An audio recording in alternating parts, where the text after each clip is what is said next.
Form house లో ఉండి వచ్చిన వాళ్ళకి జోలి చెప్పుడు కాదు, అసెంబ్లీకి రా లెక్కలు చెప్తా. మన దగ్గర సంచుల కొద్ది గుమ్మీల కొద్ది రూపాయలు ఉన్నాయని అబద్ధాలు చెప్పిండు. వచ్చి చూస్తే గుమ్మీలు ఖాళీలు ఉన్నాయి. గుమ్మి కింద పందికొక్కులాగా కేసీఆర్ కుటుంబం మొత్తం తిని కూసున్నది. నేను నీలాక మాట చెప్పి ఎగ్గొట్టేటోని కాదు. దళితులకు 3 ఎకరాలని ఎగ్గొట్టినావు, దళిత ముఖ్యమంత్రి అని ఎగ్గొట్టినావు, డబుల్ బెడ్రూమ్ ఇండ్లు అని ఎగ్గొట్టినావు. 100 మాటలు ఇచ్చి ఎగ్గొట్టిన చరిత్ర నీది, పంగనామాలు పెట్టిన చరిత్ర నీది. చంద్రశేఖర్ రావు డిసెంబర్ లో అధికారం కోల్పోయినావు, జూన్ లో డిపాజిట్లు కోల్పోయినావు పార్లమెంట్ లా. ఇప్పుడు మెదడు కూడా కోల్పోయినట్టే ఉన్నాడు ఆయన పెద్ద మంచి ఫామ్ హౌస్ లో పండుకొని. అట్లే అబద్ధాలు చెప్తే పార్లమెంట్ లో గుండు 0 ఇచ్చిండ్రు, ఆయన గాడిద గుడ్డి ఇచ్చిర్రు. అయినా బుద్ధి మారలే. ఆయన ఫామ్ హౌస్ లో వండుకొని గంభీరంగా చూస్తున్నాడు. ఎవరిని చూస్తున్నావా గంభీరంగా? అచ్చోసిన ఆంబోతులాక నీ కొడుకుని అల్లుని ఊరు మీద వదిలినావు. మైసమ్మ అనేది జాంగీర్ పీర్ల దర్గా వదిలిన మేకపోతులాక ఊరు మీద పడి మేస్తా ఉన్నారు నీ కొడుకు నీ అల్లుడు.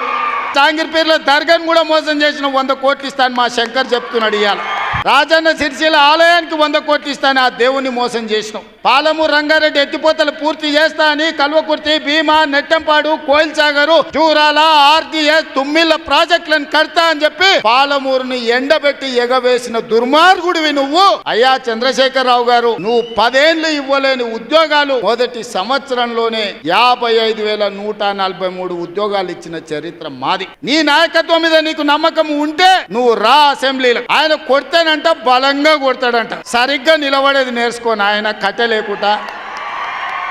నీ పరిస్థితి ఎట్లుందో తెలంగాణ సమాజానికి తెలియదా? నువ్వు తూగుతున్నావా, సోగుతున్నావా, నువ్వు నిలబడగలిగే పరిస్థితిలో ఉన్నవా? ఆయన బలంగా కొడతాడంట, ఆయన లేచి వస్తాడంట. సోషల్ మీడియాలో నాకు ఆయనకు పోటీ పెడితేనంట ఆయనకు లైక్లు ఎక్కువ వచ్చినాయంట, నాకు తక్కువ వచ్చినాయంట. ఇవాళ వాళ్ళ కార్యకర్తలతో మాట్లాడుతున్నాడు. ఆ మధ్యలో బాలీవుడ్ లో కూడా సల్మాన్ ఖాన్ కు, రాఖీ సావంత్ కూడా టిక్ టాక్ లో పెడితే రాఖీ సావంత్ కి ఎక్కువ లైక్లు వచ్చినాయి. ముఖం జల్లక ఫామ్ హౌస్ లో వండుకున్న Chandrashekar Rao social media TikTok లో నాకు లైక్లు వచ్చినాయని చెప్పుకునే పరిస్థితి వచ్చిందంటే ఆయన మానసిక పరిస్థితి ఎట్లుందో తెలంగాణ సమాజం అర్థం చేసుకుంటుంది. ఆయన పిల్లలు యమకింకర్లాగా తయారై ఊరు మీద పడి మేస్తున్నారు. ఫస్ట్ నీ కొడుకుని అల్లుని కంట్రోల్లో పెట్టు చంద్రశేఖర్ రావు. నువ్వు రా సభకు, నీకు చాతనైతే చిత్తశుద్ధి ఉంటే సభకు రా, చర్చ చేద్దాం. నువ్వా మేమా తేల్చుకుందాం. నీ ఫామ్ హౌస్ లో నీ వంది మాగదులను, నీ భజన చేసేటోళ్లను నువ్వు వాళ్ళను జమేసుకొని వాళ్ళ ముందల పొంకనాలు కొట్టకు చంద్రశేఖర్ రావు. నువ్వు కాలం జల్లిపోయిన 1000 రూపాయల నోటువే.